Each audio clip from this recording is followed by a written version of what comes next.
इसहाक बहुत ज्यादा जख्मी होता है। बार भरोसा खिजर सहारा देकर अपने बड़े भाई इसहाक आगा को खड़ा करता है। उरूज इसहाक को कहता है, पहले हम सिकंदरिया जाएंगे, आपके जख्मों का इलाज करेंगे, फिर इसके बाद हम सब मिलकर इकट्ठे मैदली जाएंगे, आपके बीवी बच्चों की कब्रों पर भी जाएंगे। इसहाक गुस्से से कहता है, मैं मैदली जाऊंगा।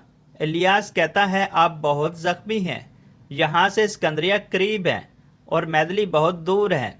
इसहाक कहता है, मैं मैदली जाऊंगा, चाहे इसमें मेरी जान ही क्यों न चली जाए। अगर इस सफ़र में मेरी जान चली भी गई तो कम से कम मेरी कब्र अपनों के साथ होगी।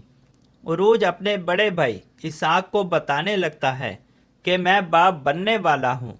उरूज के बोलने से पहले ही इसहाक गुस्से से अपने हाथ के इशारे से रोक लेता है और कहता है, मेरे सामने अपनी बीवी का नाम मत लो और तुम यहाँ से चले जाओ। ये सब कुछ सिर्फ तुम्हारी वजह से हुआ है और आज के बाद मैं समझूंगा कि तुम मेरे भाई हो भी नहीं। ये सब कहने के बाद बार भरोसा खिजर अपने बड़े भाई को सहारा देकर ले जाता है और उरूज परेशान हालत में वहीं बैठ जाता है। बैदरो छोटे बच्चे हमजा को ढूंढते हुए रात के वक्त यतीम खाने पहुंच जाता है और देखता है यतीम खाने के पास वो लड़की भी मौजूद होती है जो खिज़र के साथ उनसे बचकर भागी थी। बैदरो अपने दोस्त डीगो को कहता है, आज मुझे इस बच्चे के साथ साथ वो लड़की भी मिल गई है। आज मैं इन दोनों को एक साथ मारूंगा, लेकिन मैं ये नहीं जानता कि इनके साथ ये बुजुर्ग कौन है। बैदरो पिस्तौल निकालकर बच्चे और लड़की को गोली मारने लगता है। ऐन उसी वक्त दरवेश बुजुर्ग बैदरो की तरफ देखता है। बैदरो जैसे ही बुजुर्ग की शक्ल देखता है तो फौरन घबरा जाता है और कहता है, ये नहीं हो सकता, मैंने तो इसे बहुत पहले मार दिया था, तो फिर ये कैसे जिंदा हो गया। डीगो बैदरो को कहता है, तुम्हारे पास मौका बहुत अच्छा है, इनके साथ साथ बुजुर्ग को भी मार दो। बैदरो कहता है, नहीं, भला मैं मरे हुए को दोबारा कैसे मार सकता हूँ। बैदरो घबराता हुआ यतीम खाने से चला जाता है। दरवेश बुजुर्ग को महसूस हो जाता है कि यहाँ कोई है जो इस सहराए पर निगरानी कर रहा है। दरवेश बुजुर्ग ज़ैनब को कहता है, तुम बच्चे को अंदर ले जाओ और दरवाज़ा बंद कर दो। बैदरो घबराता हुआ सलीव के घर जाता है और उसे कहता है, तुम अपने सबसे बेहतरीन आदमी यतीम खाने की निगरानी पर लगा दो और मुझे ज़ैनब और वहाँ छोटा बच्चा जिसका नाम हमजा है उसकी पल पल की खबर चाहिए। और एक और बात, मैंने वहाँ एक बुजुर्ग दरवेश देखा है जिसकी सफ़ेद दाढ़ी है, मुझे इसके बारे में भी मालूमात फराहम करो। सलीव कहता है, ठीक है जनाब, हम इनके बारे में मालूमात इकट्ठी करके आपको देते हैं। दरवेश बुजुर्ग एक पागल लड़के के पास जाता है जो पागलों जैसी हरकत से लोगों को तंग कर रहा होता है। दरवेश बुजुर्ग उस पागल लड़के को कहता है, मुझे तुमसे एक काम है।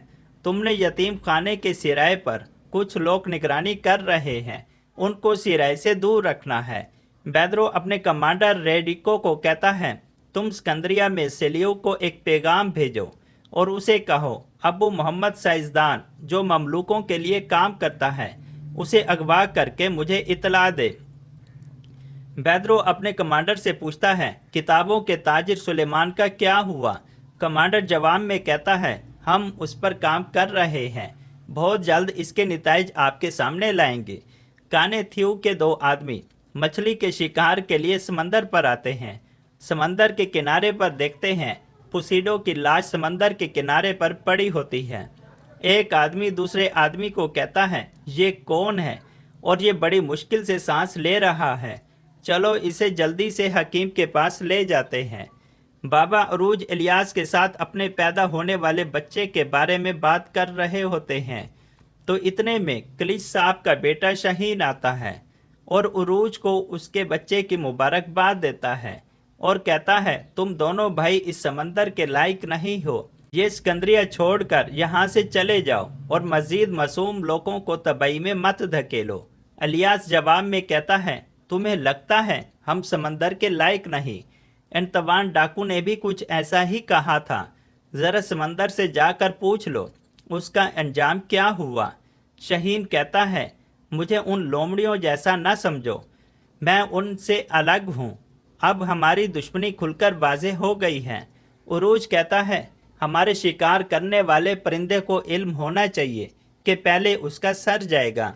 से समंदर का हुक्मरान मैं और मेरा भाई इलियास होगा। योर्गो इसहाक से गद्दारी करने के बाद मैदली से निकलने की कोशिश करने लगता है और अपने साथ कुछ किराए के गुंडे भी रख लेता है। योर्गो को जाते हुए इसहाक देख लेता है। इसहाक गुस्से से ऊंची आवाज में कहता है, योर्गो। योर्गो जैसे ही इसहाक को देखता है फौरन घबरा जाता है और अपने किराए के गुंडों को कहता है, इस पर हमला कर दो। किराए के गुंडे अपनी तलवारों से इसहाक पर हमला कर देते हैं। लड़ाई के दौरान योर्गो भाग जाता है। भागते हुए इसहाक देख लेता है। गुंडों को आवाम पकड़ लेती है और इसहाक योर्गो के पीछे भागता है। आगे जाकर इसहाक योर्गो को पकड़ लेता है और पकड़कर अपने बीवी बच्चों की कब्र पर ले आता है और कहता है, ये सब तुम्हारी गद्दारी की वजह से आज कब्र में सो रहे हैं। इसहाक योर्गो की पिटाई करता है।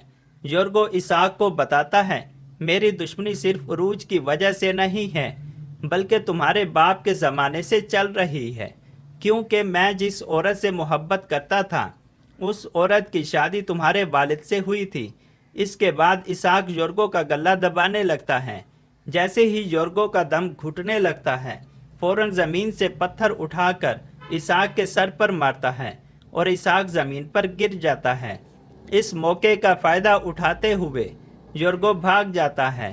कानाथियो एक जादूगरनी को पुसीडो का इलाज करने को कहता है और कहता है, अगर ये उठ खड़ा हुआ तो हम मज़ीद ताकतवर हो जाएंगे।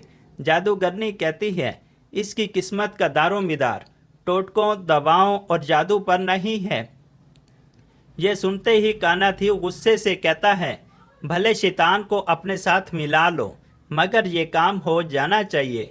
सिलियू का कमांडर कानाथियो के पास सोना लेकर आता है और कहता है, तुमने अबू मोहम्मद को अगवा करके हमारे पास ले आना है। अगर तुम इसमें कामयाब हो गए तो तुम्हें और भी सोना मिलेगा। ये सुनते ही कानाथियो खुश हो जाता है और कहता है, इस सोने की खातिर मैं वक्त के सुल्तान को भी अगवा कर सकता हूँ। नाज़रीन, मुकम्मल Barbarossa drama Urdu dubbing Urdu ज़बान में देखने के लिए हमारी वेबसाइट krulusaas.com पर विज़िट करें। हमारी वेबसाइट पर जुम्मे के दिन मुकम्मल एपिसोड उर्दू डबिंग उर्दू आवाज़ के साथ अपलोड कर दिया जाता है। इसके अगली किस्त की कहानी सुनने के लिए मेरे चैनल को सब्सक्राइब कर दें और बेल के बटन को ज़रूर दबा दें।